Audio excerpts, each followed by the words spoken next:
नमस्कार। आप सभी का एक बार फिर स्वागत है हमारे इस चैनल में। रात के 9:30 बज चुके हैं। हमारे इस चैनल में कहानी सुनाने का सिलसिला बदस्तूर जारी है। कहते हैं ये कलयुग है, यहाँ कोई किसी का सगा नहीं है। आपकी परछाई भी आपको धोखा दे सकती है, तो दोस्त परिवार तो बहुत दूर की बात है। ये कहानी गुजरात के भरूच जिला थाना के जंबूसर थाना से है।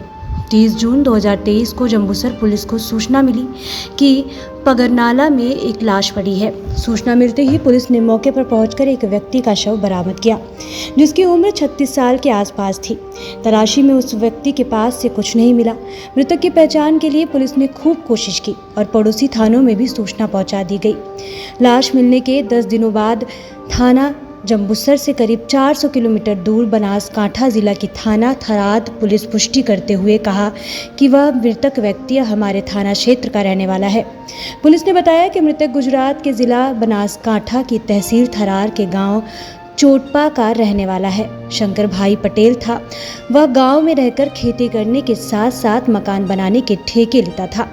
उसके परिवार में पत्नी भावना पटेल के अलावा 3 बच्चे और बूढ़े माँ बाप थे। पिता को लकवा मार दिया था, इसलिए वह चल फिर नहीं सकते थे। 29 जून 2023 को साइट से आने के बाद शाम का खाना खाकर शंकर यह कहकर घर से निकला था कि वह पड़ोस में रहने वाले ऊदा जी के पास जा रहा है। वह घर से गया तो फिर लौट कर नहीं आया। घर वालों ने थोड़ी देर इंतजार किया, पर जब समय ज्यादा होने लगा तो उसके बारे में पता करने लगे। फोन किया गया तो पता चला फोन बंद है। अगले दिन यानी 30 जून को पुलिस को सूचना दी गई, लेकिन पुलिस ने मामला नहीं दर्ज करते हुए शंकर की मां को भगा दिया। जब 2 जुलाई तक शंकर नहीं आया तो उसकी मां ने दोबारा थाने जाकर पुलिस वालों के हाथ पैर पकड़कर शिकायत दर्ज कराई।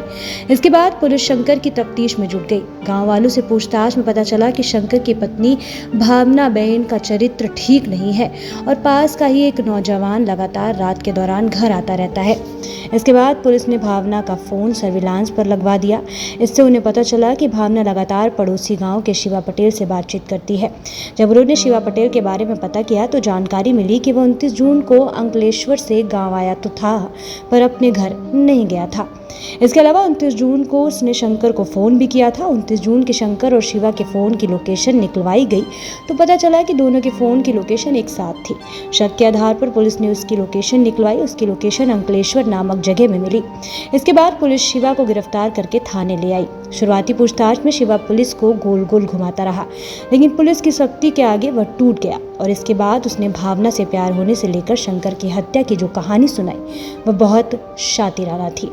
शंकर भाई पटेल और भावना बेन का विवाह करीब 14 साल पहले हुआ था। शंकर अपने परिवार के साथ चोटपा गांव में खेतों के बीच मकान बनाकर रहता था। उसकी दोस्ती पड़ोसी गांव के शिवा भाई पटेल से थी। शिवा शंकर के घर भी खूब आता जाता था। शिवा अंकलेश्वर में मेटल का धंधा करता था। वह जब भी अंकलेश्वर से गांव आता था तो शंकर को अपनी क्रेटा गाड़ी में बिठाकर घुमाता भी था। इस दौरान शिवा की नज़र शंकर की पत्नी पर बुरी हो चुकी थी। वह अक्सर तब घर आता था जब शंकर घर में नहीं होता था। एक बार शिवा राजस्थान के बॉर्डर पर लगने वाले लवाड़ा के मेले में घूमने पहुंचा था।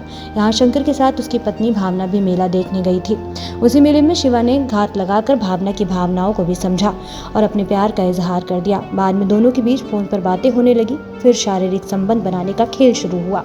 पहले तो शिवा घात लगाकर दिन में ही आता था, लेकिन कुछ दिनों बाद भावना अपने पति शंकर को नींद की गोलियां देकर रात में मिलने लगी। शिवा कुमारा था, जवान था, शरीर अच्छा होने के साथ साथ अच्छा पैसा भी कमाता था। शिवा को एक जवान महिला के शरीर की जरूरत भी थी और भावना एक नौजवान गठीले बदन वाले लड़के की। शिवा के पास पैसों की कमी नहीं थी। वह दिल खोल कर भावना पर पैसे खर्च करता था, तो भावना भी प्यार से उसकी शारीरिक जरूरतें पूरी करती थी। यह अवैध संबंध इसी तरह चलता रहा। अब भावना अपने पति शंकर से पीछा छुड़ाना चाहती थी, क्योंकि वह रुपए और शरीर दोनों से उसकी जरूरत पूरी नहीं कर पा रहा था। वह रुपए के चक्कर में अक्सर शहर जाता और इधर पत्नी अपने शारीरिक सुख के लिए रात रात भर मजे लेती रही। अब भावना लगातार शंकर से पीछा छुड़ाने के लिए शिवा से कहती थी। एक दिन शिवा ने भावना से कहा, तुम शंकर को छोड़कर मेरे साथ क्यों नहीं रहने आ जाती? मैं तुम्हें रानी की तरह रखूंगा। भावना ने कहा, घर में बूढ़े माँ बाप हैं, उन्हें छोड़कर आऊंगी तो समाज मुझ पर थूकेगा, मेरी बहुत बदनामी होगी। फिर भावना ने आगे कहा, ऐसा है, अगर तुम मेरे साथ रहना चाहते हो तो उसे खत्म कर दो। वह नहीं रहेगा तो हम दोनों आराम से रह सकेंगे। उसके बाद शिवा और शंकर दोनों योजना बनाते हैं। योजना बनाने के बाद किसी को शक ना हो, इसलिए भावना 28 जून को ही मायके चली गई। 29 25 जून को शिवा ने एक दूसरे नंबर से अपने दोस्त शंकर को फ़ोन करके अच्छी बातें करने के बाद विश्वास में लेकर कहा, यार शंकर, तुमसे एक ज़रूरी काम है। मैं गाड़ी लेकर आ रहा हूँ, तुम ऐसा करो, सड़क पर आकर मुझसे मिलो। उस योजना में नींद की गोली देकर हत्या करने की बात की गई थी। पहले हुई बातचीत के अनुसार शिवा अपनी योजना में आगे बढ़ रहा था। चलने के पहले शिवा ने नींद की गोलियां पीसकर पानी की बोतल में मिला दी थी। रात करीब 9 बजे वह गांव चोटपा पहुंचा। शंकर आकर उसकी कार में बैठ गया। शिवा इधर गाड़ी घुमाने लगा। शिवा समय गुजार रहा था कि शंकर उससे पानी पीने के लिए मांगे। काफ़ी देर बाद शंकर ने पानी पीने के लिए मांगा। शिवा ने तुरंत पानी की वही बोतल पकड़ा दी जिसमें उसने नींद की गोलियां पीस कर मिलाई थी। वह पानी पीने के थोड़ी देर बाद शंकर को नींद आ गई। इसके बाद शिवा घानेरा से सीधे डीसा रोड पर गया और शंकर के मोबाइल को स्विच ऑफ कर दिया। इसके बाद वह गाड़ी लेकर चल पड़ा। शंकर गहरी नींद में था। फिर कार रोककर शिवा ने कार में रख रस्सी निकाली और शंकर के गले में लपेट कर कस दी। गला घोटने से शंकर की सांस हमेशा के लिए रुक गई। अब उसे शंकर की लाश को ठिकाने लगाना था। वह लाश को ऐसी जगह फेंकना चाहता था जहां कोई उसकी पहचान न कर सके। उसने शंकर को आगे की सीट पर इस तरह बैठा दिया जिससे लगे कि वह बैठे बैठे सो रहा हो। शंकर की लाश को लेकर वह डीसा, पालनपुर, मेहसाड़ा, अहमदाबाद, बड़ौदा होते हुए जम्बूसर गया। जम्बूसर चौराहे से थोड़ी दूर आगे से सिंगल रोड गई थी।